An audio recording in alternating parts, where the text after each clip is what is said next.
বন্ধুরা, বাসে ঘুমিয়ে থাকা ছেলেটির পকেট কেটে নেয় এই মেয়েটি আর গিয়ে তার সিটে বসে। এরপর পকেটটি খুলে দেখে তার ভিতরে অনেকগুলো টাকা, আর খুশি হয়ে টাকাগুলো তার পকেটে রেখে দেয়। কিছুক্ষণ পরে বাসের কন্ডাক্টর আসে আর এই লোকটিকে বলে, ভাই বলুন কোথাকার টিকিট কাটবো।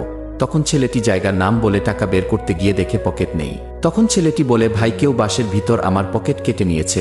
কন্ডাক্টর বলে, এটা কি বলছেন? ছেলেটি বলে, ঘুমানোর আগে আমার পকেটে 50,000 টাকা ছিল, বাসের ভিতর থেকে কেউ আমার পকেট কেটেছে আর বলে সবাইকে চেক করতে হবে। এই বলে চেক করতে থাকে। এরপর ছেলেটি মেয়েটিকে চেক করার জন্য যায়। তখন মেয়েটি যা বলল তা শুনলে আপনাদের চোখ কপালে উঠে যাবে।